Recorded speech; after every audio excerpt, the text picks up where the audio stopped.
Here we are. Oh yeah. Also, just as a reminder, it's like the camera is positioned awkwardly, so you're going to be facing basically this direction in the video. My best angle is this weird. Yeah. Like, you know what I mean? I One agree. coming this way.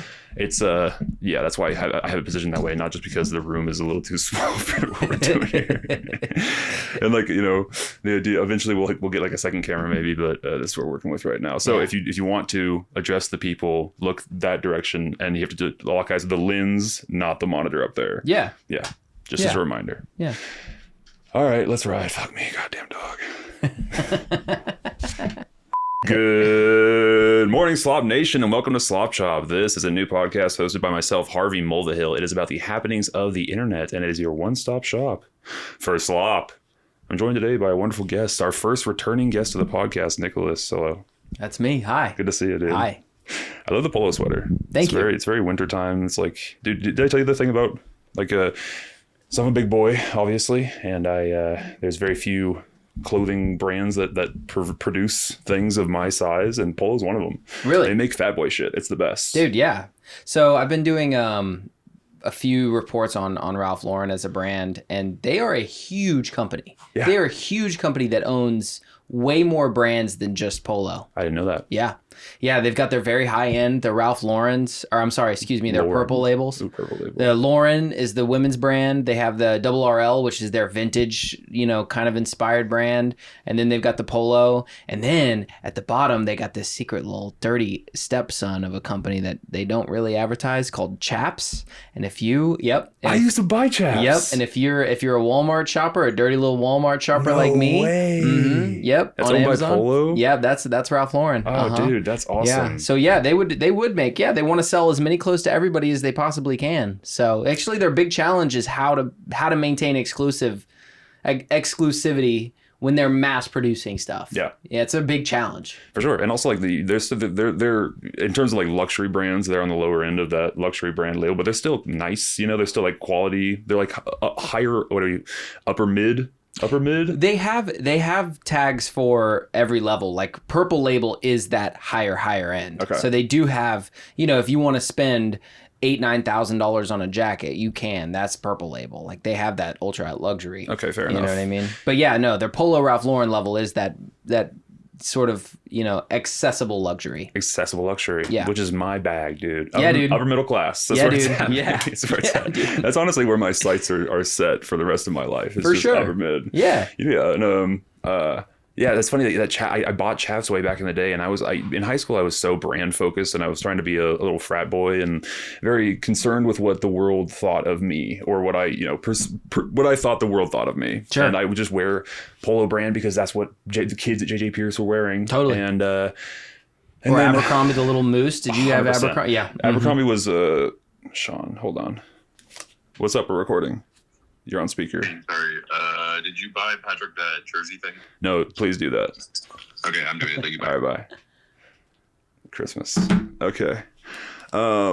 Yeah, so I was very, very brand focused, and then I would be like embarrassed to wear my Chaps shit because it has the C where the polo horse is supposed to be, and I could have just told them no, it's a subsidiary. I think they do that. I mean, they've got and then of course like Polo itself is divided into like the Polo that you buy at the Polo boutique versus the Polo that you buy at the Nordstrom Rack or the Polo outlet. You can get your $20 Polo or your $60 Polo. Yeah. And I've definitely noticed a difference. I actually still have a lot of the button downs that I used to wear in high school that are still in my closet. To the great quality, last forever. Yeah. More than a decade ago, and they're still kicking. Yep. I actually wore that like a pink button down Polo. Anyway, it's sick. I love the brand. Big fan. Mm-hmm. Tim Dillon's another guy that wears Polo all the time, which I love. Yeah, anyway, but shouts out to any like luxury or semi-luxury brand that's making stuff for the big boys. I very much appreciate it. Yeah, there's not many of them out there. Yeah, you're representing that brand when you wear it. You know what I mean? And a lot of brands don't, and even in this day and age, they don't want fatties. That also too, your margins are lower. It's more material. And your customer base is a lot smaller. Ralph Lauren's a big enough brand, I feel like, that their customer base is large enough that they can do the 4XLs or whatever. Yeah. 100%. Yeah. Yeah. It's funny that we're talking about this. I had this exact conversation. I think it was a solo episode, but exact same thing a couple of weeks ago. Where if you're a nice brand, you don't want the fats. You don't want a 400-pound dude walking around in like a Gucci sweater or something because it's a bad look for your brand. So, you know that I can't remember. I think before Louis Vuitton and Gucci were all the same company. Which, did you know that they're the same company now? Yeah, they're all owned. I don't know if these two particular brands are, but most luxury brands are owned by LVMH, which is the big luxury conglomerate and multi-billion-dollar company. And at one point, I think either Louis Vuitton bought a bunch of Gucci's for the cast of Jersey Shore, or vice versa. It was either that or vice versa, but they sent the competitors' products to the so that there would be like some negative. I love that. Yeah. That's awesome. Yeah. What do you think of when you think of trashy brand?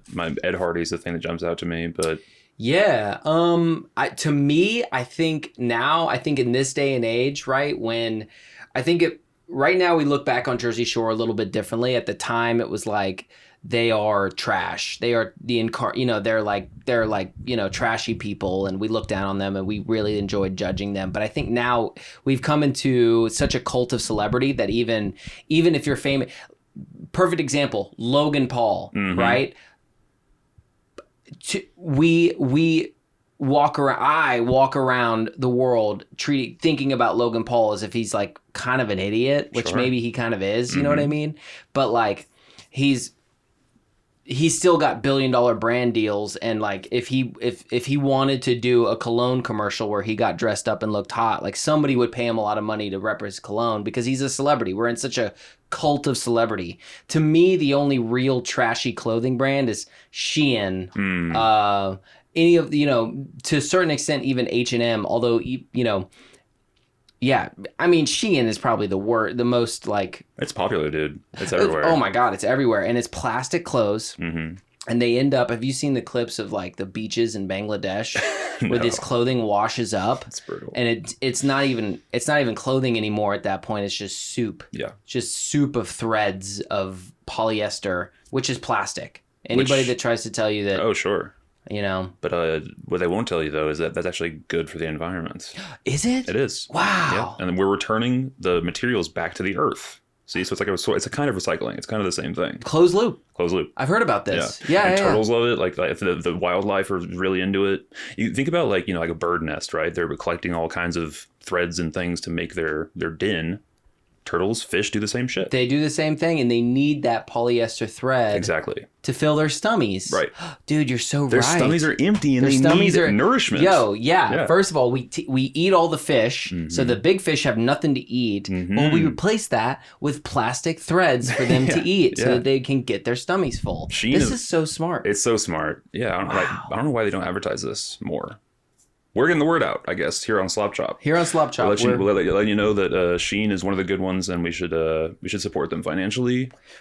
They're essentially like it's like a charitable endeavor every time you go to fucking Temu and buy Shein. And not even buy it, throw it away. Oh, right. Throw it away, Yeah, wear once and then have it disintegrate on your body in the course of a 24-hour period. Yeah. And then just like rip the shreds off that remain and just toss them directly into the garbage. If you live in a beach town, don't even worry about the garbage. Just put it right outside. Great point. You know what I mean? Great point. Yeah. Shouts out to Shein. Yeah. Yeah, dude. So it's funny. Again, this is forgive me for repeating. If the sloppers have heard this before, you're gonna have to fucking just bear with me because I have a guest here and I want to tell it because we're on this topic. But I have this box of clothes that I have bought at various stages of my body size that are no longer wearable to me. Right? Yeah. I finally tore them all out of my closet and put them into a box, and so it's under my bed and it's my too big, my goal too box. small, too small. Too small. Nothing. I actually do. That's not fair. I have some too big stuff, but that too big stuff is like it's never sexy or fun or cool. It's like a black 4XL t-shirt. You know what I mean? So I have like cool 2XLs and 3XLs that I can like starting to be able to finally squeeze into. But I got a lot of cool brands and stuff in there, man. So you might see me popping off here in a little bit if I keep this downward trajectory of weight going. But that is entirely dependent on my mood, and my mood's been good recently. So nice. We're still working on it. That's great, dude. It's helpful to be employed, huh? Yeah, dude. It's nuts. It's fucking nice. Yeah, that scratch hits your account every other week, and you're just like, man, it takes a lot of weight off. 100%. Takes a lot of weight off the shoulders. Yes, absolutely. It's a cool deal. I'm enjoying it. Yeah. I wish I could talk about it, but I can't. Oof. Yeah. Not yet, or I've been advised not to talk about it ever on this podcast. Fair enough. Yeah. As like any sort of public sort of situation. But yeah. You don't want to represent. Exactly. Yeah. That big company. Yeah, dude. But anyway, so you are in a class right now. Tell me about this class. I'm in a class called Fashion Advertising. I'm a photographer. I decided to go back to school, chip away at a degree, and meet people, make connections. I'm a long way away from a degree, man. So realistically, I'm not. It's not like my life path isn't going to be like I'm going to go to school, graduate, and get a job. Like those days are behind me. I'm 30. I'm about to be 32 in a couple of weeks. So I've got a career in motion. So realistically, for me, I'm taking this class to meet people. I'm in class with the designers, the marketers, the movers and shakers of the future. Plus, my professor, she's been amazing. She's already introduced me to a ton of people. What's her background? She's worked in fashion for a long time. She's also a graduate of the program I'm in, which is Dallas College. Represent Dallas College, formerly DCCD. DCCCD. They're doing the same thing with UTD, by the way. They're trying to call it UT Dallas now. Like have like the full name in there. I don't know if that's like a trend. Well, this was formerly Dallas County Community College District or something like that. Mm-hmm. Now it's Dallas College District, but now it's Dallas College because we have the community. There is like one or two like 4-year degrees you can get out of it. Fair enough. But UTD, I think, is Collin College did the same thing though, where they were a community college. Now you can actually go get a bachelor's there. Sure. Like a handful. Yeah. But anyway.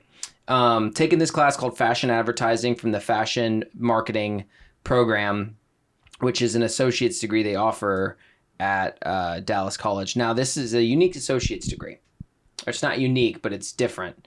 So with most associate's degrees, you'll be able to take your degree once you get it, transfer to any 4-year university, and continue your education and get a bachelor's. This is an associate's of applied sciences degree. So it's only accepted at one school. There's a feeder school that we feed into. And that school is in New York. I'm blanking on the name of it right now. Interesting. But it's also meant is it a newer program? Is that why they only won a new like degree field? Semi-new. I think this is also it's more of like it's more akin to like if you go and get a culinary arts degree. Like you're meant to take this associate's degree and go get a job. Or go to that 4-year university if it's your calling to go to a higher education. Sure. You know what I mean? But why have an entirely different degree field that only feeds into one university? Like that seems limiting to me. You'd have to I think because it's specialized. It's more specialized. It's geared towards you actually getting a job versus geared towards you getting into a 4-year college. Okay. That makes sense. Sure. But you'd have to ask somebody else. I'm just a student. what you said was that you can continue into the 4-year thing, but only at one school. But most people are just going straight to a job. Most people are just going to go manage they're going to start at like Neiman Marcus as a buyer, or something like that. They're going to start at a larger fashion house in their corporate structure, not necessarily working retail. I think working retail is sort of like what they're doing now, right? As high school graduates. Sure. Okay. Yeah. Fair enough. Yeah. So you're in class with a bunch of young folk. Young people, man. 18, 19, 20. They're pretty smart kids. Most of them are actually really smart, I would say. I mean, I don't know why I said most of them. All of them are smart that I've talked to. Sure. But it is funny. I do laugh because there's me and there's one other girl who's in her early 30s, and we sit next to each other and we always laugh because the professor she'll hit she'll during a lecture she'll be giving us life lessons, not me and her, but like the room as a whole. She'll be doing that's what you're gonna do in your 20s. Yeah, she'll giving us life lessons about how important it is to pay our rent. You know what I mean? That's really funny. I've been paying my rent for 12 years, but it's not for me, and it's great. I'm glad she's doing it because I don't think like in high school, I don't remember taking a class. Dude, it's so like I was about to bring that up. Is that it's so strange to me how they don't teach you life skills in school. They teach you like algebra and shit, but there's no like this is how you do taxes. This is how a fucking 401k works. None of that stuff is in there. You have to figure that out just by experiencing it. It seems like there should be a required like. Or just pepper it in with the other stuff. I don't know, home ec or some shit. Like that's the closest I think that we got is like here's how to cook things. Here's how to sew. I remember a sew. Exactly. I remember sewing. Woodworking. I didn't get woodworking in my school. They have it now at my school, but we didn't have it. We had like, but it wasn't in high school. We learned sewing in like an arts and crafts class or something. Yeah, it's interesting. I don't know. It would have been nice. It would have been nice to know that.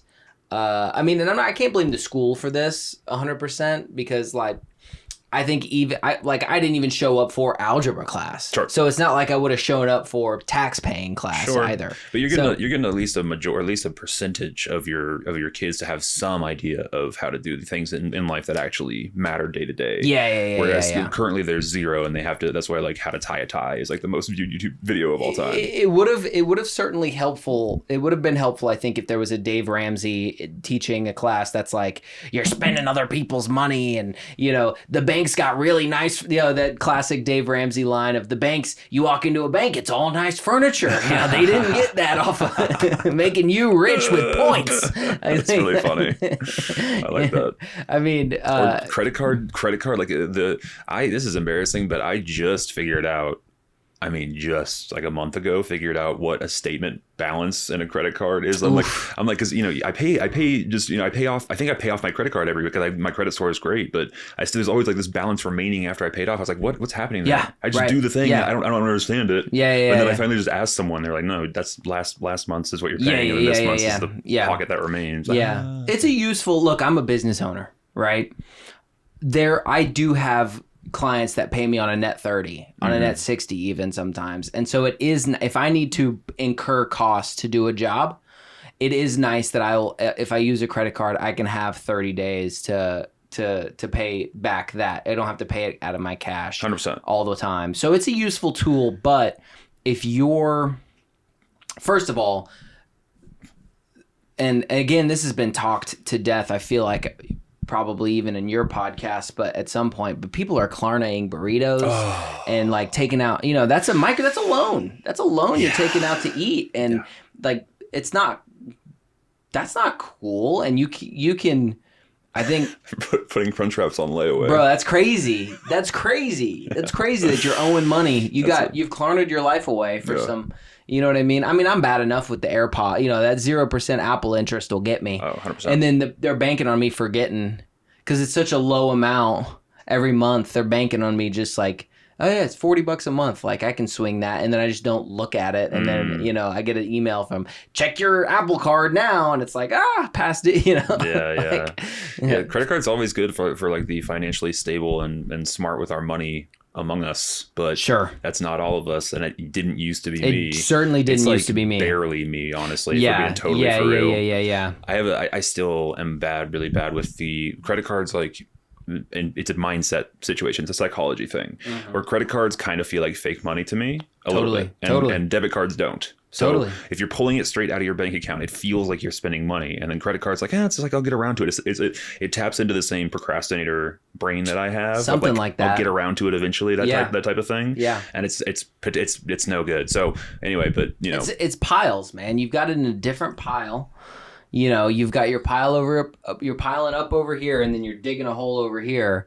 And you're like, you got to make sure you got enough dirt in your pile to fill the hole that you've dug. Yep. And then some left over, so it's tough. It's really tough, you know. Sure. And me, with my work being seasonal, I've always had a lot of work in the summer and fall, and then very little work in the winter and even into the spring. The spring will break loose a little bit, but the winter is like dead. So I've always... no one's doing Christmas photos or anything? Well, that's before the end of the year. I'm talking about January and February. Copy. I'm talking about January and February are slow for me. And so those 2 months, I'm really like subsistence farming. I will put groceries on a credit card for a little bit, I do everything on a credit card, for the record. Oh, same. And then you pay it off. But I'm talking about holding the balance for a couple of months. Got and then when that money starts rolling in, you can use that to pay off. I think this is the first year where I've actually built up enough of a prudent reserve over here to get me through what's coming. You know what I mean? As far as the slow season is concerned. And that the other thing that like the whatever it is 17% APR or whatever bullshit the credit cards charge you, it's insane. Crazy. It's like brutal. Crazy, dude. But yeah, I don't know shit about shit. I don't know shit about fuck, dude. I'm an idiot. By the way, I used to, my favorite expression, or just like what comes to mind, is like, I don't know shit about dick. And then someone was like, no, you know a fair bit about that. Yeah. That's one of your areas of expertise, I've heard. I gotta stop saying that. Anyway. Okay, so tell me what you have. Actually, hold on. I forgot to focus this camera, so I'm gonna go check and see if we are in focus right now. Alrighty. Just a moment. This is titillating viewing for the podcast listening public. Say it in. Freestyle, Nick. All 100 of you, how do I look? I'll be one of the 100 for sure. You look fine. I think I might leave this. I might pump the numbers up by letting it play on repeat over and over again. I've always heard that artists will pay like for Spotify streams where they'll have like a factory in Bangladesh. Yes. You know, is this the second time I brought up Bangladesh? I don't know. I feel like you always bringing up Bangladesh. No, very rarely actually. No, you're like a Bangladesh guy. That's your jam. Dude, don't put that on me, dude. Don't put that on me, dude. I'm not a Bangladesh guy, dude. You're literally always talking about fucking Bangladesh. I don't even know where it is. No, stop. You know where it is. It's one of the big four, all right? India, Pakistan, Nepal, Bangladesh, all right? It's there. Okay. It's there. It's in the subcontinent. I feel like it's a big two and then two other ones that I hear about sometimes. Let's be real. It's a big one and then it's three little sisters, right? But one of the little sisters has nukes. India's the most populous country on earth, right? I think China. No, I think they beat China. What? I think they beat China. No way. Actually, you know what? Just past India? Bangladesh. That's what's crazy. Oh my god. It's 100% no true. No way. Yeah. Are you kidding? It's all those Shein clothes, dude. They're looking fly, bro. People are moving there in droves because of Shein. It's crazy. Because of the free Shein beaches in Bangladesh, dude. It's land masses at this point. Wait, hang on. It's like free land. Is Bangladesh even on the water? Look it up, bro. Look it up, dude. I don't know where it is. I got no fucking idea where it is. Oh man. Yeah, it is. Go. Okay, let's go. Let's go, dude. Geography. Let's go. Right next to Jakarta. Oh, India. Yep, and right in between. Okay, yep. it's right. It's literally right next to India. Yeah. Okay. No, I knew that. I knew that. Yeah. Me too. Yeah. And then Myanmar. Oh, Thailand's right there. Mm-hmm. Sri Lanka down there. This is a cool part of the world, honestly. I've never been. Me neither. I've heard the reason I said that is because, well, I think it's just a cool part of the world. Yeah. Culturally, but I have a buddy, our friend. I have a cousin who is a big traveling person, and he's been all over. He like lives in China most of the time. One of those. Trustafarian. Exactly. Yeah. Never in the United States of America. That type of guy. Where like every family reunion, we're like, "Where's Harold?" And he's like, "He's in a new country every single time I ask." So, anyway. I know the type. 100%. I've backpacked. I've done a little bit of backpacking. I've met the type. Yeah. Yes, exactly. Yeah. So he's scarf guy, big scarf guy. You know, dude. Like, yeah. You nailed that. They're big. Yeah. Effeminate, but like a little bit straight. Yeah, straight but effeminate, and like big into the hostel scene. Doesn't do drugs really. Might smoke weed every once in a while, but is mostly just kind of like high on life, dude. High on life. Exactly. Yeah. I respect. You got to respect it, man. I'd be there in a heartbeat if I could. Yeah. But I feel like you can't. You just have to not care about anything that you have going on here too much. That, and you do have to, like, the big question I always ask people who I meet who are that way, like really crunchy, is like, crunchy? Crunchy. Do you know the term crunchy? Tell me. Granola. Earthy, very much crunchy is like you're like in the United States context, it's like somebody who lives in Colorado who shops at National Grocers, who like wears Chacos and Tivas, drives a RAV4 or Subaru, you know what I mean? In backpacking, it's always the guy, like you said, he's got big scarf game. Yep. Huge scarf game, you know what I mean? Sure. Maybe rocks Prana pants, or maybe it's like the linen like pants with the block prints on them of the elephants or whatever. Yeah. You know what I mean? Yeah. My brother's wearing those literally right now as we're talking in the next room. I like them, dude. Yeah. They're great. They're comfy. I like the term. It's a good term. Yeah, I've got my pair. Yeah. I've got a pair. There's a town in Guatemala called San Marcos La Laguna. So it's So there's a lake called Lake Atitlan, and then I think there's 12 towns on the lake, all named after saints or Jesus's apostles or something like that. And San Marcos is the one that is the really hippy dippy town on that lake. So if you go there, they have all of the yoga retreats, the cacao ceremony, the ayahuasca ceremony, the you know what I mean? Is it traveling whites that are hitting this place, or yes. is it like yeah, that's the vibe. Is traveling whites this place in particular? Yeah, sure, yeah, yeah. Cool. There's a fair amount of travel. I mean, this place in particular is Central America, so I mean, it's not Cancun. It's not that much of a tourist destination, but certainly like there's a fair amount of tourism that's going there. You want to just a minute? What were we talking about? Bangladesh. No, we were talking about Guatemala. I know, I was kidding. Oh, Bangladesh though. Yeah. No. Guatemala. What's up? You get traveling whites and your ayahuasca ceremonies. Yeah, there's a really famous hotel in Guatemala called Casa del Mundo, which is like House of the World. Cool. And it's really cool. It looks like you're in Lake Como in Italy, but you're not. You're in, Central America, Guatemala. The lake is beautiful. The lake itself is beautiful. The nature there is amazing. You're in the jungle. There's monkey. It's cool. There's just one town that's like famous worldwide for being a spiritual, you go there and you do your meditation. You do your like Joshua Tree. For sure. It's like a woo-woo place. Sure. You know what I mean? Yeah. Nice. I have nothing to add. We were talking about Bangladesh. Yeah, okay. Yeah, cool. It's funny that you bring up Guatemala because my brother, who's wearing the pants that we were talking about, it literally got those pants in Guatemala. Like he did a stint over there in South and Central America. No, what's that? He did a bill. Yeah. But yeah, so a bid. Thank you. Yeah, he did a bid. He did a bid. Dude, prison would be fucking crazy. I think about that all the time. Dude, especially Guatemalan prison. Could you imagine? Yeah. So I'm gonna tell Sean's story for him because he's not here, and fuck him. I don't care if people know this. He was in, I think, in Mexico City perhaps, but he was drunk on a Friday night, 2-3 in the morning, was stumbling home from a bar with his friend, and a police officer just rolls up and like shakes them down like you hear about, and he's like threatening to take them to jail and shit, and he's drunk, and the way he tells it, he's being very like adversarial. For sure. And like American, like, fuck you, I can do what I want, that type of vibe. Yeah. Like, wow, this guy's not a real guy. The cop is shaking us down right now. Yeah. And I'm like, that was his story, is that he had this interaction with a cop. He got shook down. He ended up paying the guy, and they went on his merry way. But like the tone of his interaction with that person is insane to me. And like, I just cannot picture a worse fate personally than being arrested in a foreign country. It sounds terrifying and miserable, and like they made a TLC show about it, or like a History Channel show or something. Arrested Abroad or something like that. Locked up abroad. Yeah, because it's such a nightmare, and there's like there's very little recourse you have, especially if you have no line of communication to the outside world. Like you can just be in there for weeks, months. Like it's fucking I've got a story for you, please. So it sounds like your brother's story. It does not sound like Mexico City. It sounds like Cancun or like one of the touristier spots. Mexico City's on the up and up, unless this was like some long it's totally possible I have my location wrong. He's been all over the place in South America. Yeah. My first time in Mexico City was 2015 or 2016, and it was on the up and up. Like everything was good down there.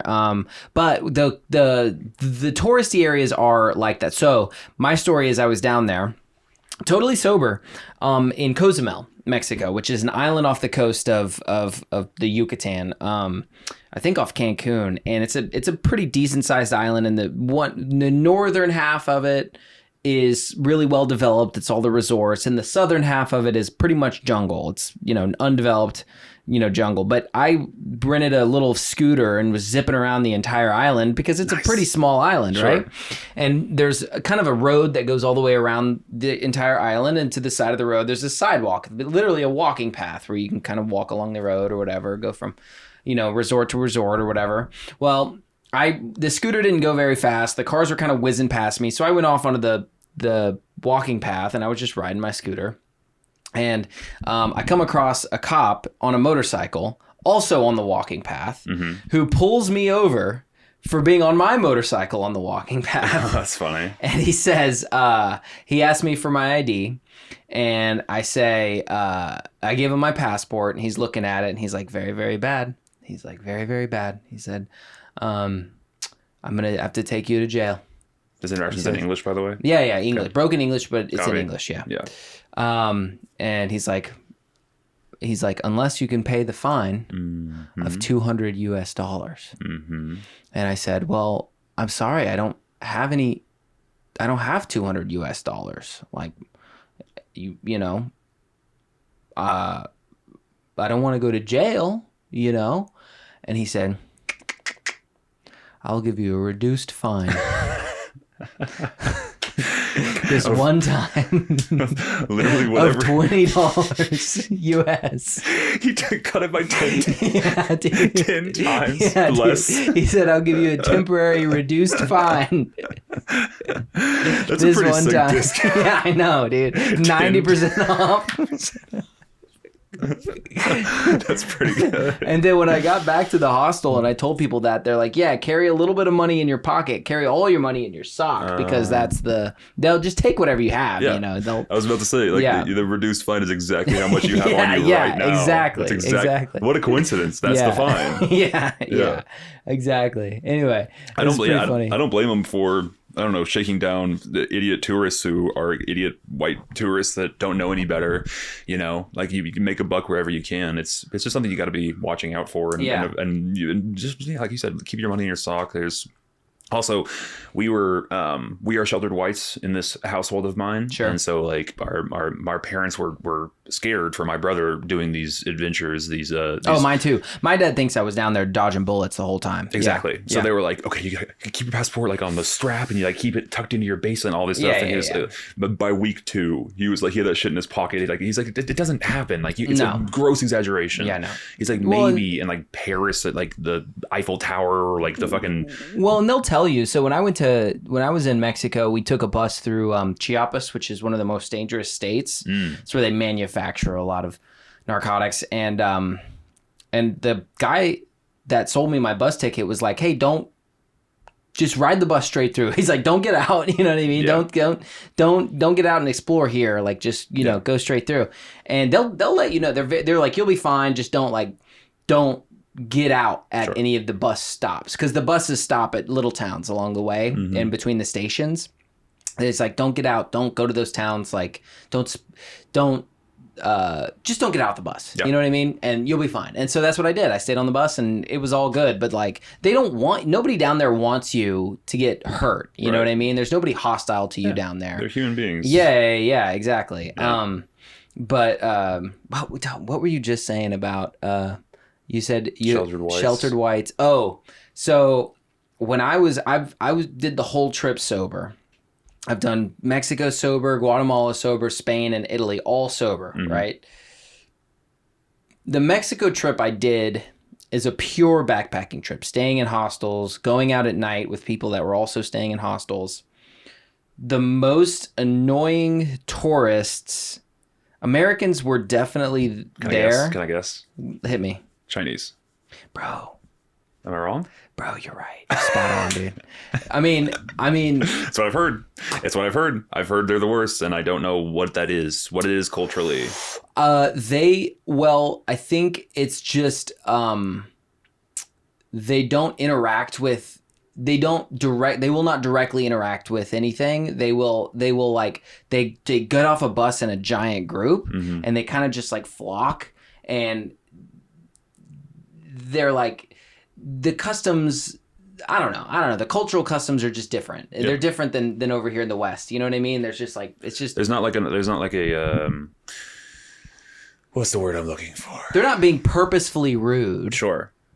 There's not like an expectation that they're going to try to integrate or try to like live a little piece of the culture, kind of what I would do. Or if I went to a place, I would like, you know, try to talk to the people, try to eat the food and do the things. Yeah. You know, if there's more of just like kind of a visual. We're gonna go look at the things, but not be part of it. Right. Maybe. Yeah.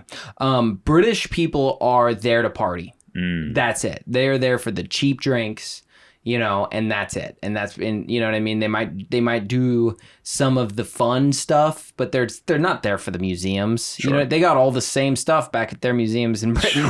Sure.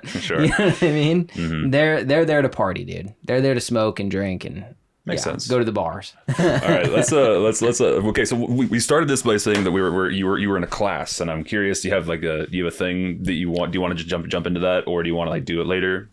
Your 15 minutes? Oh, we've already gotten 15. Yeah, I mean, there's no real prompt as far as the subject matter of this has to be. This is just it's a study of new media types. Oh, interesting. So we just have to have a podcast about any topic. Literally anything. Yep. Okay, sweet. Awesome. Well, yeah, then explain the reason this episode came about is because Nick has an assignment that he needed to do for his class. And I was like, hey, can I just come record it? And I was like, yeah, let's just make it a Slop Chop episode, and then we'll cut 15 minutes out of it. But we already hit that, brother. Let's fucking go. Yep. Well, in that case, then let's move to some slopics, shall we? Let's do it. They're doing a Scrubs reunion. Did you ever watch Scrubs?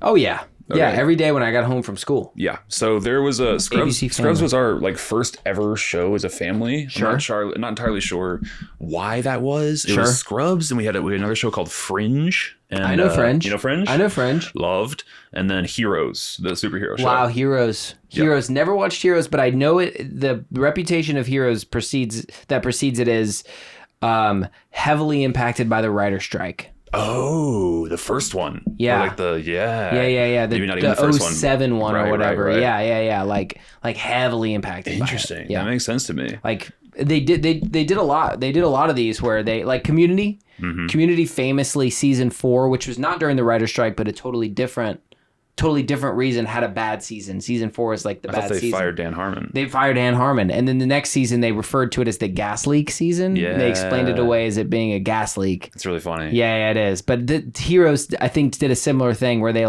had this season of terrible television and then wrote over it. Then immediately the next season, reneged on all of it. That's really funny. Yeah. It's also, it's probably just awful if I were guessing if I went back and watched it now. I need to show you this. Oh, let me see. Look at this, dude. Oh, box this is my set. grail. Oh, Heroes season 1 on HD DVD. So the reason I bought this, it was $8, which I tried to scratch off because it's a shameful amount of money to spend on this.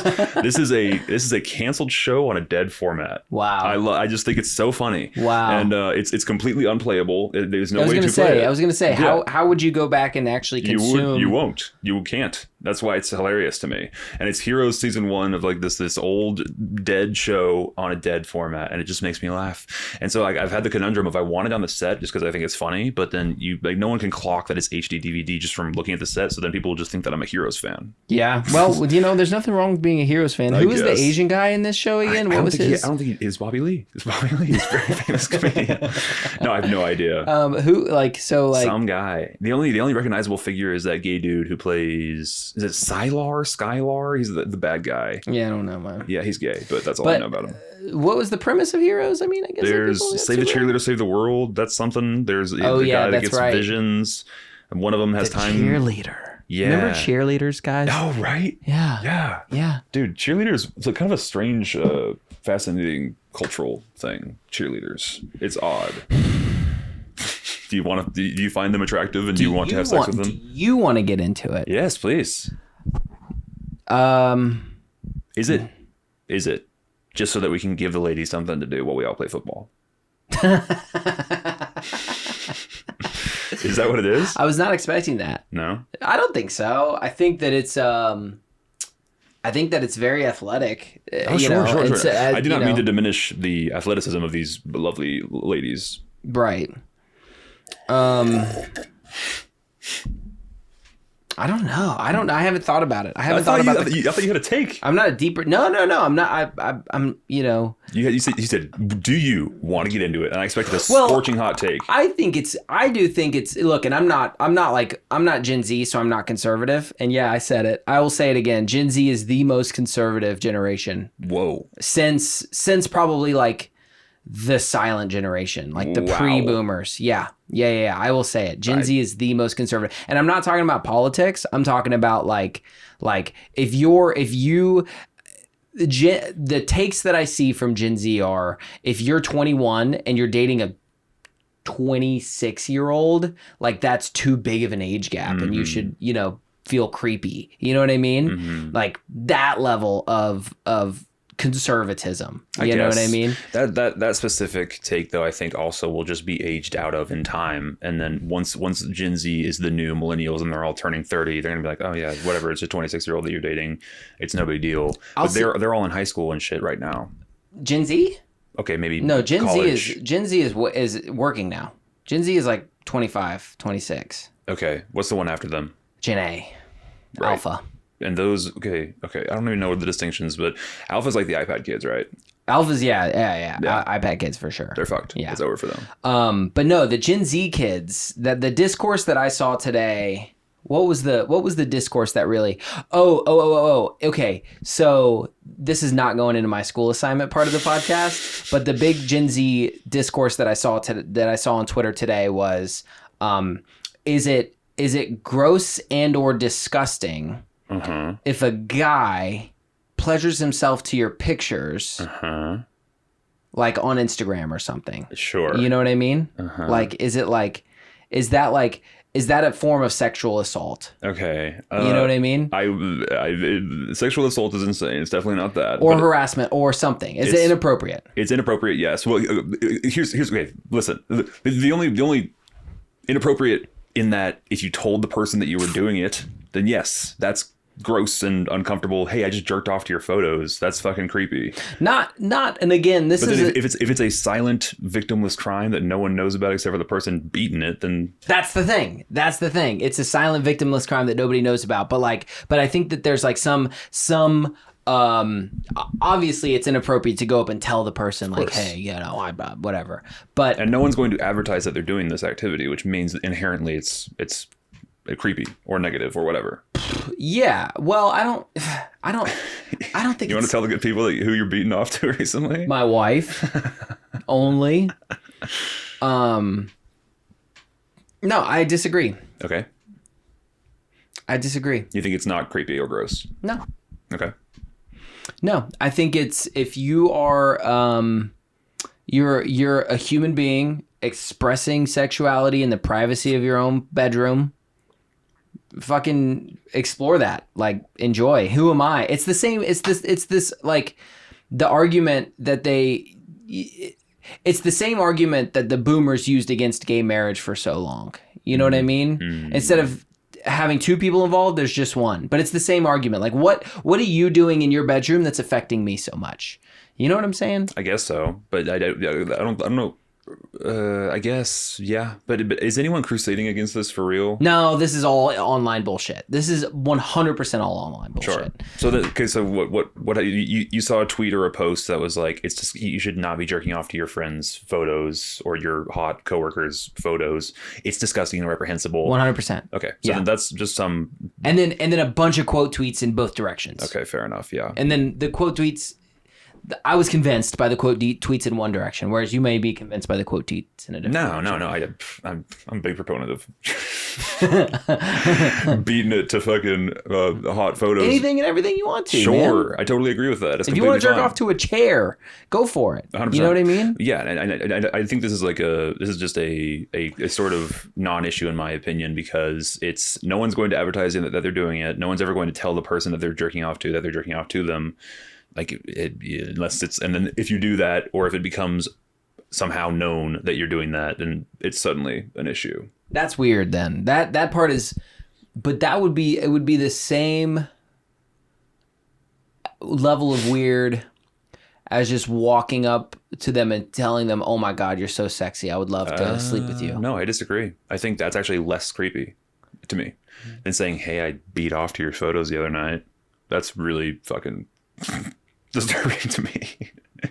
I mean, what do you guys think? Or put it in the comments. Put it in the comments. Which one's creepier? Would you rather, especially if you're a woman, which I don't think I have any women that listen to this I don't think show. we got any women in the room, do we? Dixie? Dixie chick. Yeah, but I think that must be creepier than, God damn, you're sexy as hell. I would love to bang you. Somehow that is, still no good. Still, for the record, no good, but less creepy to me than, God, I was just tearing through your Instagram. I think saying something to somebody. One's hypothetical and one is real. Well, and I think like saying anything unwarranted. So here's my take on that, right? Unless you are, I have a firm. Should we check and see how much time we have left on the video? Oh, you can see it. Yeah, okay, we're good. Go ahead. You shouldn't comment on somebody's looks unless you're on a date with them. Yeah. Or are actively dating them. For you sure. know what I mean? Yes, I agree. Like, that's the only time you should really comment on somebody's looks. Or you're hitting on them. Even then. Really? Even then. Yeah. Because, and again, this is not like from a moral standpoint. It's just game. Just I'm giving some free game. Sure. It's just like nobody wants that, I don't think. Right. You know what I mean? Like, I don't know. I don't think anybody wants the first thing, oh, you're so... Yeah, fair enough. You're so fill in the blank. Fair enough. Yeah, hit me with an opinion. Give me like a make me laugh. Conversation. Conversation. Yeah. What do you what do your parents do for work? Exactly. Type of deal. Ask me an interesting, or point out that this is my favorite move. Yeah. Point out something of note in the room that's semi-humorous. Ooh, okay. You know what I mean? Sure. God, so we can kind of both connect on. Exactly. Yeah, you immediately have a connection, and you immediately know if they're the type of person that likes the people watch. Sometimes I walk up and I hit them with the "May I meet you?" Ooh. No, that's bullshit. No, that's a fucking meme. That's a Twitter meme. May I meet but you? you've been working so much, you don't know the latest. No, I'm still on Twitter a lot, but I haven't. You haven't? No. Oh, okay. May I meet you? So Bill Ackman put that as dating advice to young men. He said that's a pickup line he used on his wife. My pussy's wet. Yeah, right. I know, it's terrible. It's May I meet you? No, a good friend of mine, one of my like favorite people on the planet had this line that really, but you have to. I've used it a couple of times to like various degrees of success. And it's one of my favorite lines. It's, should we kiss and see if it's weird? That's good. Yeah. I like it. Yeah. I like it. Yeah. That's not what you open with. No. You pepper that in. No, but like for end of a first date kind of a thing. You know what I mean? Yeah. That's great. Or like, meet somebody at a bar and y'all are vibing. It's just like, hey, That's great. Yeah. I like that a lot. Yeah, me too. Yeah. Yeah. And also getting ahead of the potential awkwardness of the situation, or like addressing the thing. What if there's any sort of weirdness in the room? I mean, I hate the person that's like, that calls out an awkward silence as awkward. Yeah. Don't ever be that guy. Yeah. Fucking hate that. Yeah. Not every silence is awkward. You stupid fuck. Yeah. I feel very strongly about that. Yeah. But on a date or whatever, yeah, dude, call out like, hey, this might not work. It's totally cool. We'll see how it goes. Get ahead of it. Make them feel that you're aware of the situation. Yeah. You don't want to be like flying blind. Yeah. Shouts out for sure.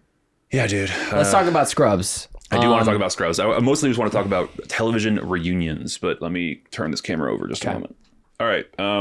So there's a thing amongst like this is nostalgia baiting at its worst, in my opinion, or at its most visible, where the let's all get back together for the reunion television show, and most of us have not done any work at all since the thing that we were famous for. Everyone except for the one breakout star has been unemployed for 20 years. Yes, and also Scrubs, like literally none of them. Like, none of them. Well, Zach Braff directed a movie or two. Yeah, like Garden State in 2008. Yeah, and then but then what's her name? The sex cult lady. Oh yeah, she's back. It's crazy. I don't know how. Elliot Reed is her name. Or Reed. That's the character's name. Anyway, but yeah, there's a whole thing. But she's back. For sure. Portrayed by Sarah Chalk. Sarah Chalk. Dude, can I tell you a funny story? Please. So Holt, my friend Holt. Yeah. He did her actor headshots in LA. Shit. Yeah, I found a bunch of his old negatives. He did her headshots back in the day. Way back in the day. Fascinating. Yeah. Damn. Yeah. Like, you probably could have gotten in there. Maybe. Yeah. I'm so curious about this sex cult, because this is just like a headline probably 8 years ago, something like that. Yeah. Where like Sarah Chalk outed as some part of, I don't even remember the headline, but was just like her being in some sort of a sex cult is all that I remember. I did zero research for this. It's not even on her wiki. Yeah, good point. Yeah, we could honestly look into it, but I don't really. Even on the wiki, like, Sarah Chalk is an actress who plays Dr. Elliot Reed. She's in a sex cult. That shit's hot. All right. Anyway, but I love the show back in the day. Same. I have no desire at all to sit through a fucking reunion. I don't care about any of them, even shows that I love. I just don't. It never hits the same. I don't care if you got the whole team back together.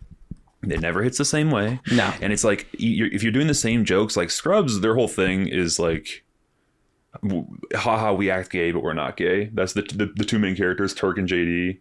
I don't know if you remember that. That is the whole bit. And like, that shit doesn't play in current year. But then, not that I'm offended by it, for the record. I don't give a fuck. What I'm saying is like, I don't know.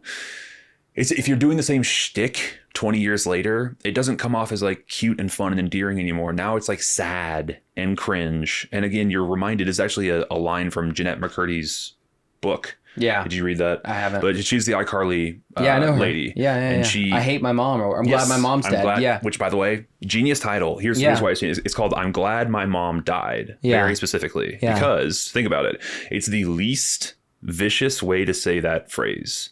You can say, I'm glad my mom's dead. That sounds way more harsh. Right. This is like, I'm glad she died, which is like kind of more passive. Right. I'm glad my mom is dead. Like there's a million ways to say that title. Yeah. But she found my mom is dead and I'm happy. Exactly. But she found the least kind of mean way to say it. Yeah. Smart. Yeah. Smart marketing. Yeah. But anyway, there's a line in the book where she's like, all a reunion special does to do, because they did the iCarly reunion and she just flat out declined, and they like doubled the price that they'd pay her, and she declined again. And so she's like, I'm not fucking doing it. She's done with acting. She does directing and stuff now, but the line is like, isn't that funny? Nobody's ever done with acting and then goes and waits tables at a sushi restaurant. Yeah, they say in the business. Yeah. They say in the industry. It's funny. Yeah, I mean, they're still, fame hungry psychopaths, and they also just are interested in the thing. And also, like, if, I have this thing now, I'm 32, I've been taking photos for 10 years. I don't have another skill set. Exactly. I just don't. I can't go sell real estate. 100%. Yeah. So you're locked in. I'm locked in for better or worse, dude. Hope you like it, because it's not going away. And judging by the state of the rest of the job market and the economy, I think it's a nightmare. I'm so happy I'm not fucking unemployed anymore. God, that was brutal. Sarah, well, never mind. So anyway, the line from the book is, all a reunion special serves to do is remind you how little work the actors have done since the previous project. Yeah, dude. It's so true. Yeah, dude. And I never put it that succinctly or thought of it that way before, but all your brain goes is like, oh wow, they really haven't done shit in 20 fucking years. No. And like Zach Braff is married to famous lady. I don't remember. I don't know. I don't remember. But anyway, he's married to some famous woman, but I don't know what the hell they've been doing. But I just what's her name? The Turk's wife, the nurse. I remember. I can picture her face. If you picture her face, she was Selena's mom in the Selena movie. But I think that Selena movie was actually before Scrubs. Again, no work since the project. No. It's so weird because they're talented. Yeah. And like I see old movies with Dr. Cox in them. So like he had like a sort of career, but then it seems like the opposite would happen. Like you do a big show and then your career would skyrocket and you'd do a bunch of stuff. What movie did I watch recently that I was very surprised to find? Oh, I watched Pretty Woman. Never seen Pretty Woman. Me neither. And Jason Alexander, George Costanza was in it. He was a very prominent role in that film. Nice. And it was good to see him. I was like, oh, it's George. Yeah. You know what I mean? Yeah. Because he wasn't in much. He wasn't in much after Seinfeld, really. Yeah. And now his interviews go viral.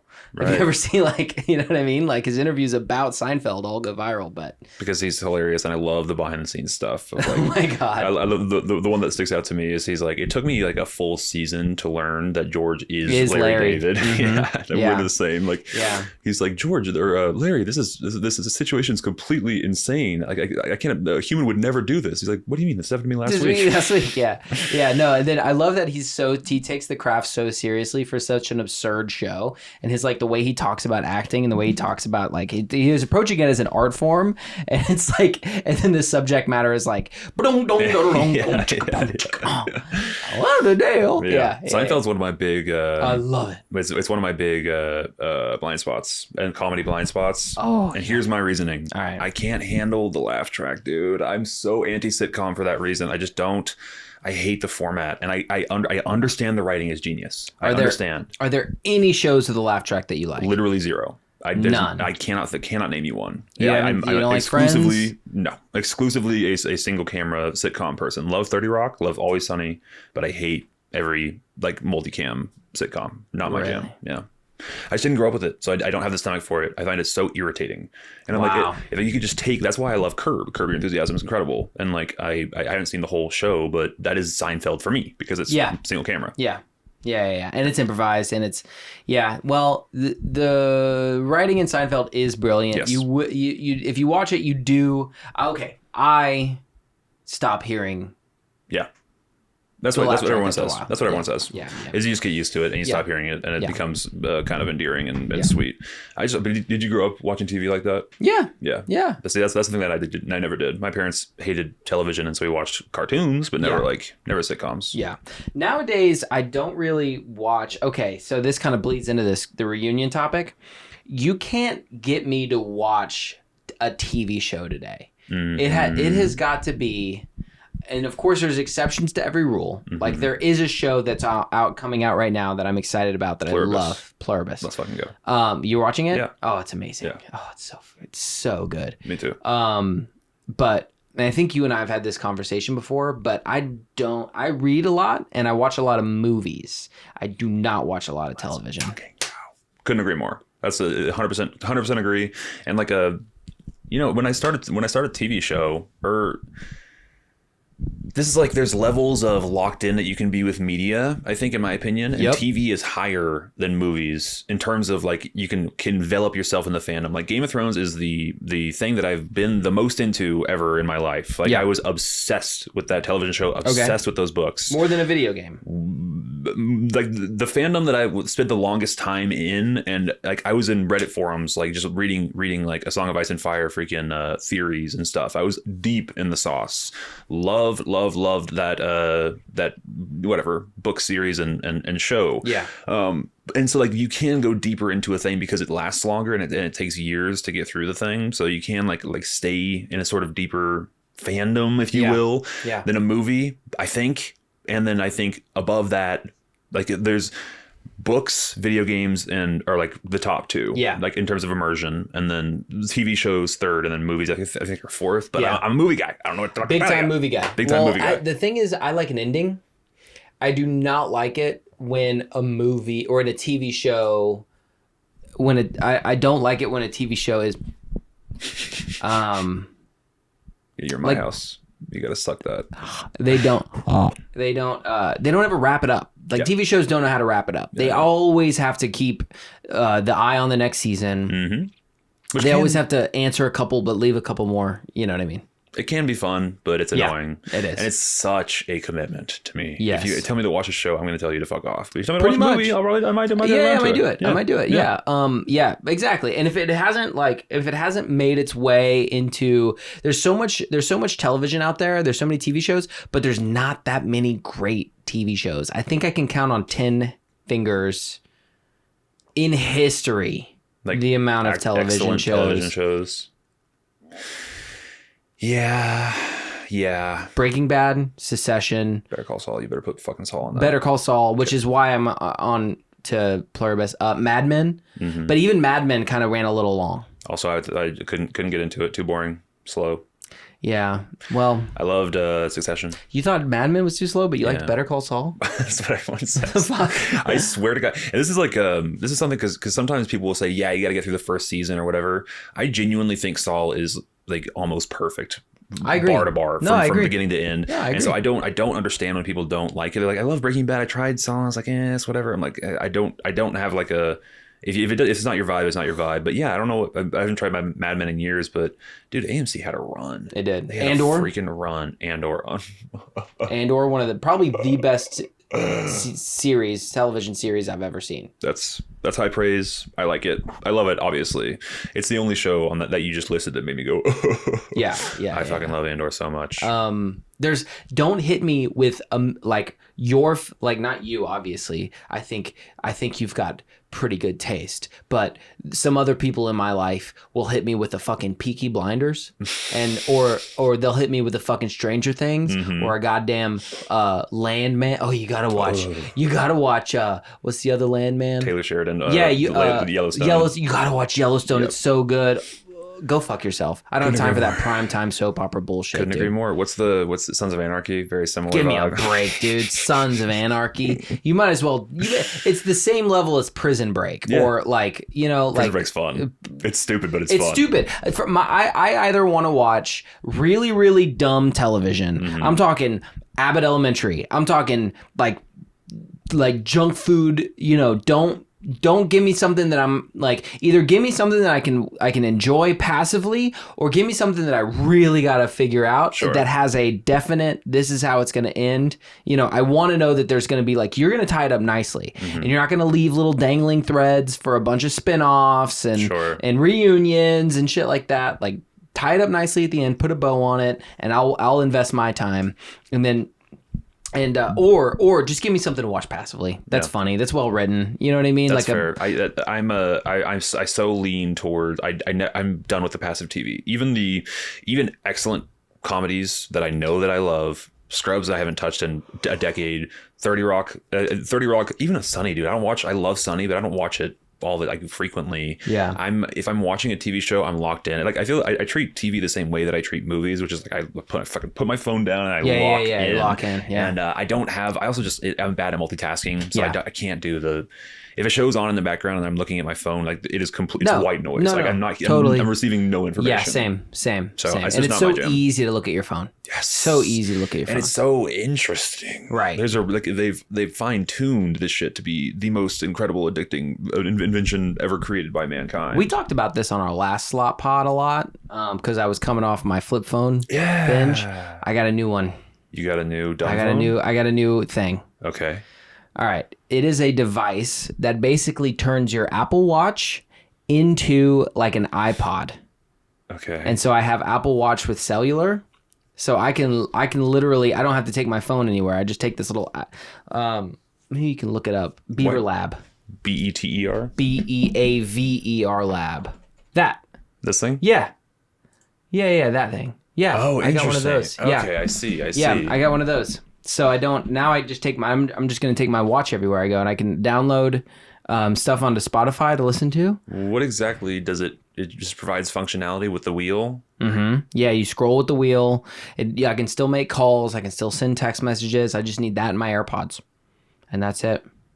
I no longer need to carry a phone anywhere, and I can't surf the web. I can't get on Instagram. Can't get on TikTok. Nice. Mm-hmm. But all it's doing is providing, like the wheel is the only thing that you're buying with this device, right? It doesn't like actually add any. It just provides like an easier way to get around. I'm confused about the device itself. The device itself, I don't know. We'll see how it works. Okay. But I like the idea because the reason why I like this versus just wearing the fucking watch on my wrist is I hate the way the watch feels on my wrist.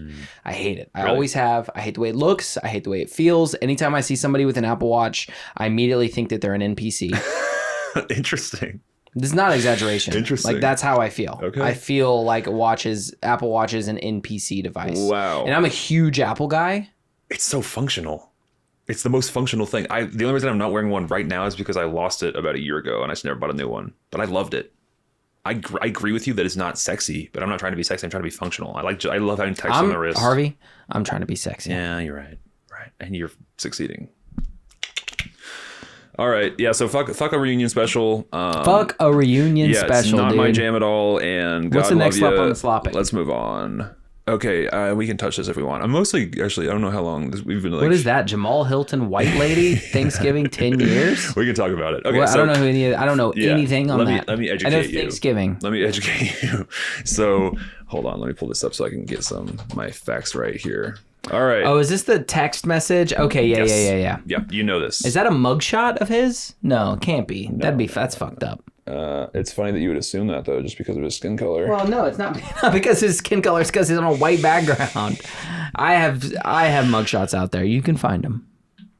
Okay, so if you are unfamiliar with this, a guy named Jamal. But for the record, happy Thanksgiving, everyone. I hope you guys ate some turkey and, I did. and got a nap and watched the Cowboys win. That was I'll forget about this if I don't say it now. But Popeye's turkey is the shiznit. Popeye's turkey. Popeyes makes a turkey and it's so good. No shit. So good. I had no idea. They fry a fucking turkey. Do you know what else they do that I love? Huh. They at some locations, select locations, not every single one. And one's in Austin.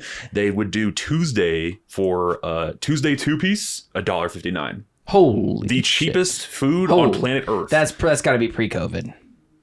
That's got to be pre-COVID. That can't be. It was definitely like 3 or 4 years ago, so it was a while ago. Yeah. So they might not have it, but it was the cheapest. You just buy 6 of them for like $10, $12. Yeah, and you'd have 18 pieces of chicken. Yes, it was absurd. Yeah. So shouts out to Popeyes. I haven't been there in a minute, but I used to go there all the time for that specific thing. Another side note, I do want to talk about this, Please. But why is it the prepared rotisserie chicken is cheaper than the raw chicken at Sam's and Costco? I know this. I know this for a fact. It's very similar to the reason that the hot dog and drink combo is $1.59.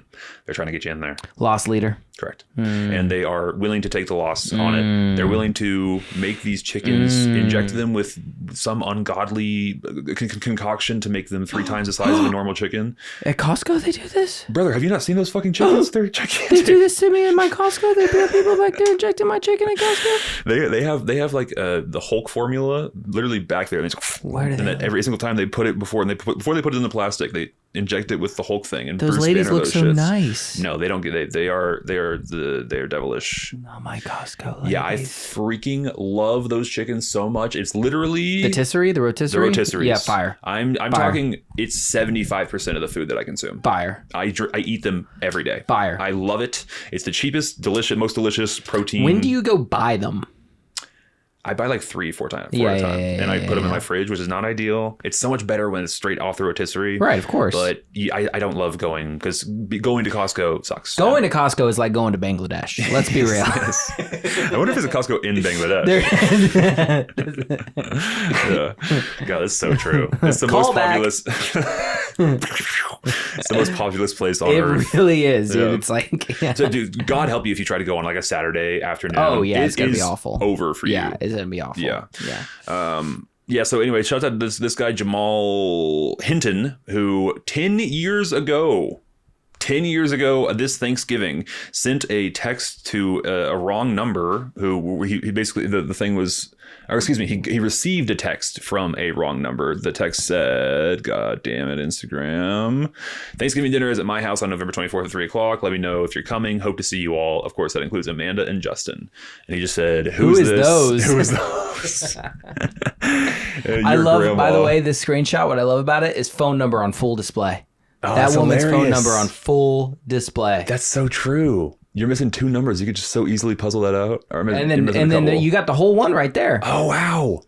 They had to change their shit. They had to. I never noticed that. Fascinating. Had to. They got fucking Rap, the Instagram account called Rap. Yeah. Just You're R-A-P. not my grandma. Yeah. So anyway, the grandma, the sweet lady just texted her. He said, "You're not my grandma, but can I still get a plate?" And she said, "Of course you can. Come through." So this then they ended racism. The whole thing is just old white lady, young black guy. Right. And then what? Those 2 people mix? Like, it's a cute sort of thing that happened. And it's cute that she actually invited them and that they linked up. Yeah. But this went 10 years ago, which is crazy. Yeah. I remember this happening. And 10 years ago, this went mega viral just because it's like white lady, black guy. Blah, blah, blah. And every year since then, they've recreated it because of the viral success. So they keep, like, they just have Thanksgiving together now, and they always take a photo. What makes me sad, I'll tell you what makes me sad about this. Yes, there's a black guy in there. No. 15 years ago, they would have gotten a TLC reality show. These 2 people. you're right. They would have gotten a TLC reality show. They would have been right next to the 1,000 Pound Sisters. It would have been in between My Strange Addiction, 1,000 Pound Sisters, Jamal and Wanda. Yeah, and then be a cooking show. Yes. And then he would like really have to play up his like African American, like the way he speaks, and she would have to she'd be Paula Deen without the N words, hopefully, and and then like that would be the now. Yeah, it's cute they get together every year, but they don't. Whatever. Yeah. It's fine. This is based on no information, by the way, but I just kind of feel like they hate each other. I don't know. I feel like they wouldn't. This is based on nothing, by the way. Just the fact that they are releasing this, like, hey, remember us every year. It's just kind of, it's like milking the cow, the super skinny cow meme. I don't know if you see it, just keep milking beating a dead horse kind of a horse thing. Yeah. I don't know. God love them. It's whatever. It's fine. I don't care. But it's just kind of funny to me that they crop up every single year and they're like, hey, remember us? We're back. And people go, oh my God, it's been 5 years. Oh Jesus Christ, it's been 7 years, and now it's been 10 since this happened. But I also remember this era of internet where this dropped was peak. Everybody had Reddit brain. Oh yeah. Reddit brain was like the prevailing sort of like mentality. This killed on Reddit. Oh, this killed 100%. On Reddit. This is porn for Redditors. This is yeah. I've never. This is Reddit porn. This is Reddit porn. Funnyjunk.com. This really in between wholesome, like r/wholesome. This is probably the top of all time on that fucking. Yeah, there's people gooning to this fucking image on r/wholesome. This is not what when I think of like inspirational stories about forgiveness and love. This is not crack the top 100 for me. No. But I'll tell you what does. You ever heard of Ed Mutum? Tell me. Ed Mutum. Was famously an alcoholic who got sober, but he was famously the manager of the Harlem Globetrotters. Oh, okay. This man had, I think, an 8th grade education. Was from a really, really rough part of town, somewhere in the Northeast, outside of maybe Boston, something like that. Mm-hmm. He was on the Oprah show. Is about as famous as he got from this, but he was from a really rough part of town. His father was an alcoholic. His father went to the bar and was drinking one night when the bar got robbed at gunpoint. The robbers shot his father and killed his father. Oh no. And Ed fell into a deep depression, started drinking, and then years and years later got sober, got this career, became a pastor. Right around the time he became a pastor, the getaway driver of the people who killed his dad came up for parole. Wow. Ed Mutum went to the parole board, vouched for him, and said that he would put him up in his house.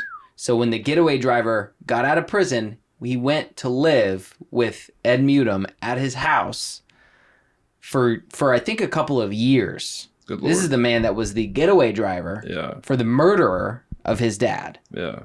And that's a forgiveness story for me. Yeah, agreed. You know what I mean? That's wild. Mm-hmm. I was trying to come up with a snarky and shitty little joke there, but we can cut this part out. Since there's not really a good joke. I'm always impressed by that level of forgiveness, and it didn't really make sense to me for the longest, and now it does. Because it's not for the person that you're forgiving; it's for you. It's like relieving yourself of that. It's relieving yourself of that resentment, right? Because because resentments are cancer, and they'll cause you great distress. So those are like, talk about there's certain videos that hit. For me, and that's one of them, is the lady in the courtroom, like in tears, like, I forgive you to the woman or the guy who killed her son or whatever the thing is. That hits me like a ton of bricks for sure. Yeah. But letting the guy stay in your house, bro. Even and I know this is like, it's probably like hashtag too soon to talk about this. But even what's his name? The guy that got shot in the neck, Kirk. Mm-hmm. We are Charlie Kirk. Have you seen the song? No, I haven't. Sorry. Well, no. I mean, whatever. Like, it's funny, whatever. But his wife got up there and said something really similar, and I thought, like, throughout all of the, for her to get up there and say, like, I forgive the shooter, and I hope he, like, I want nothing more than for him to, like, in her words, repent or whatever, and Sure. find Jesus or whatever. But like, I think that's there needs to be a major force in the world, and I think it used to be the church. I think it used to be the church in America, and it's the church in a lot of places. But there needs to be some major power in the world that's just out for altruistic. There are reasons. There are groups like that. Who are the Hells Angels guys that do that? The Toys for Tots thing? No, their whole thing is like, we will protect you. Call us and we will send like a big scary biker looking guy to walk you down the street or whatever. Yeah, that's our whole thing, is like protecting human beings and like preventing harm, because all of us have been affected by it at some point in our lives, and that's all we want to do now. Sure. So I've heard of stuff like that, like totally altruistic, completely free, services of that kind. What cracks me up about, of course, you followed the New York mayoral run. The mayoral with sure, with Mamdani and Cuomo, and then the third guy, like Sliwa. Sure. Sliwa famously founded the Guardian Angels. In the 70s, they would like ride the trains with you and everything like that. That's what I'm talking about. Yeah, dude, I didn't know that. He would ride the trains with you, and yeah, he founded them. And there was like a gang of people that would ride the trains and like defend and beat up like people in the trains that were like criminals or whatever. That's so funny. The dude was managing a McDonald's, and he would clock out from working the fry. He would clock out from McDonald's and go fucking ride the trains and beat people, homeless people up. Yeah, beat schizophrenic homeless people to death. I think it's really easy to say like he would beat schizophrenic homeless people, but like I think there was also a fair amount of actual ne'er-do-well people that he beat up. No, of course. Yeah. He's beating the right people up. Let's be real. I didn't know it was that guy. I think it is a little bit internet brainy, by the way, when we like ultimately just like try to undermine. That's why you wear headphones. We just died. Oh, whoops. And we're back. Little technical blip there. All right, I don't know what we're talking about, but it is what it is. I want to talk about your favorite YouTubers, because you sent me like an Eddie Burback video. And I was like, "You're into Eddie Burback?" Yeah. And then like we had one other alignment that I was like, "Oh, you got like Nick Fuentes." Yes, exactly. Yeah. Joe Rogan YouTube shorts. Yeah, Joe Rogan. Yeah. I love, dude. He had Elon on recently, bro. They were spitting. Bro, they were spitting. Dude, Elon, by the way, dude, running 6 companies. How does he do it? How does he do it? One of the least likable human beings on the planet. Who, Elon or Joe Rogan? Elon. Yeah, definitely. Anyway, I want to know about your favorite YouTubers, and also, let me just hit you with this. All right. Because I have not seen it yet. It's my watch later. Right meow. Are you a Drew Gooden person? Love it. Oh. Did he put something out? Today. He dropped? Yes. Woo-hoo! Dude. Woo-hoo! He's so good. Yeah. He's in the same camp as, I don't know if you know. Roadworks ahead. Yeah. I sure hope it does. Yeah. He's one of the Vine guys that transitioned to YouTube. Oh, Vine is back. In a big way. Yes. With no AI. No AI. Yes. Yeah. 100%. Yep. Revine, I think it's called. Oh, I love it. I don't know how you're going to compete with TikTok, but I do love the idea. I think the TikTok. I'm tired of looking at TikTok. I'm tired of it. And I think because there's so much AI slop and so much, and every fucking thing is a goddamn thing trying to sell me something. Yes, I can't like every wait. third one. Yeah. They'll get plenty of the elder millennial market share, like you and I. Yes. Right? Yeah. 100%. Yeah. The 6-second thing is tough. I don't know. I just, they tried this once. Twitter bought it and it just plummeted. Like the reason they killed it is because it didn't make any money. Well, you have to be so creative in 6 seconds. For sure. You have to be so creative. The Vine, I think if Vine given enough time, would have gotten rid of the 6-second thing. Mm-hmm. It might have made them TikTok had they done that. Yeah, exactly. Yeah. Which I think TikTok is just like, there's like no limit now. You can do 10-minute freaking 10 minutes, videos. An hour, Yeah, absolutely. It's nuts. Yeah. But so Drew Gooden's just one of the best. I think he's so funny, so engaging, so interesting. What's the new video about? He said, greed is destroying the world. I think that's what it's called. Yeah. And Elon's on the thumbnail. Ooh. So we'll see. Did you watch the Eddie Burback ChatGPT psychosis one? I did. I watched or at least I watched 3/4 of it. I liked it. I feel like he's made better videos, but I love the commitment to the bit. Yeah, which is fun, and I love that he's like traveling and incorporating. It seems like a lot of these guys are they're stepping up their game, and hiring musicians to do video, music for their videos. Nikki Jakey is another Yep. Awesome guy. Nakey Jakey Love. Dropped a video yesterday. Oh, again? Yep. Yes, dude. There's so much slop I need to it's the best. catch up on. The best. Absolutely. Yeah, so any other people that you like? My favorite YouTuber is a channel called Defunct Land. Oh, yeah. Yeah. I haven't seen the new one. I watched the new one. It's great. My favorite YouTube video of all time is a Defunct Land video. Fast Pass is great. This one, that's probably his most famous. Mm-hmm. My favorite of his, though, is the Who Wrote the Disney Channel theme song. I haven't seen it, but I know. You know the Disney Channel theme song? Yes. Dun, dun, dun, dun. Right. He does an hour and a half long. Because it goes so much deeper than you'd ever expect. It goes deeper than you ever expect, and it circles back to like what is art, and it just like it made me cry. At the end of it made me cry. I was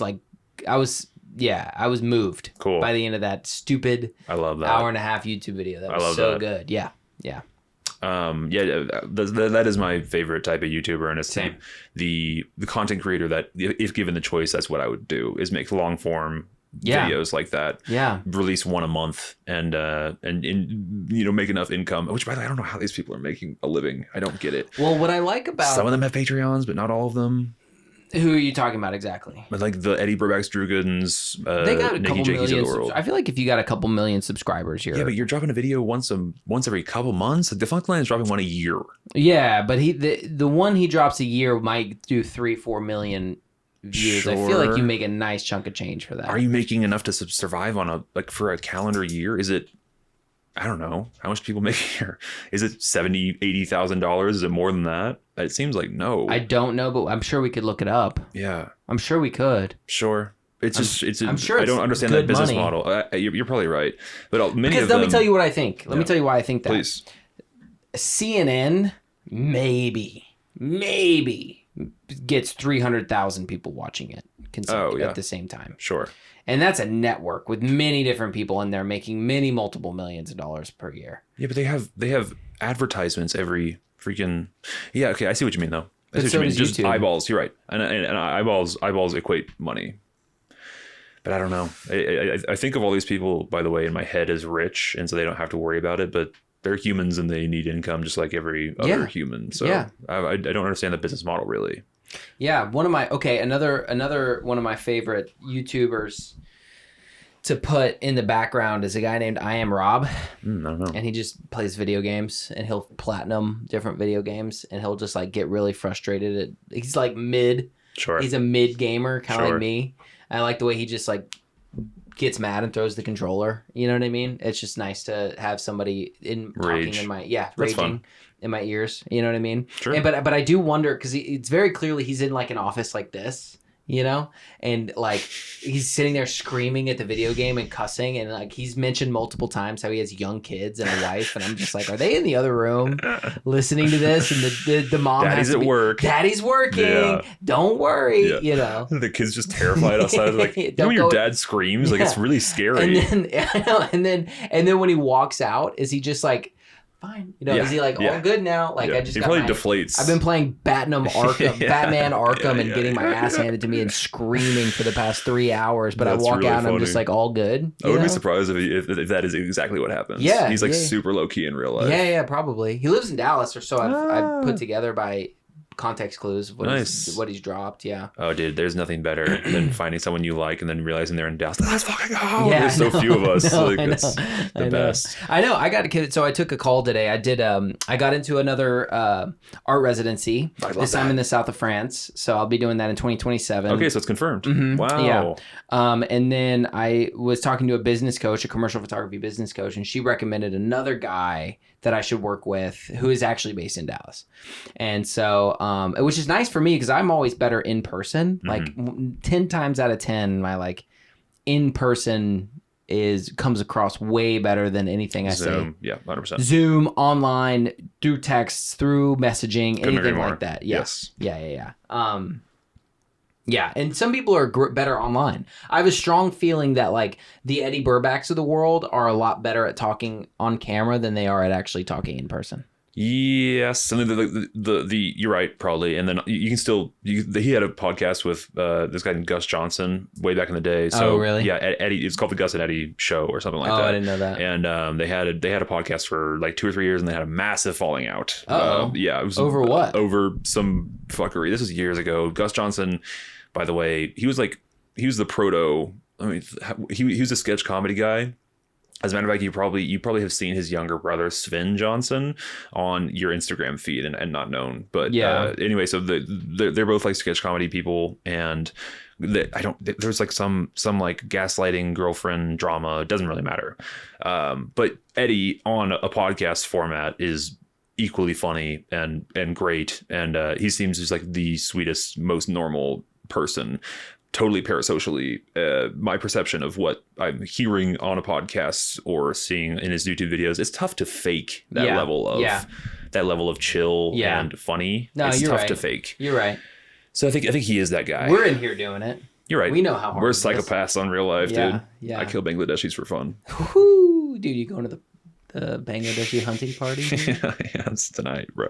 See you there. What noises do they make? I'm not going. Can you imitate the noises that they I'm all make? set on that. Anyway, yeah. So I love YouTube. YouTube's still my favorite every month thing.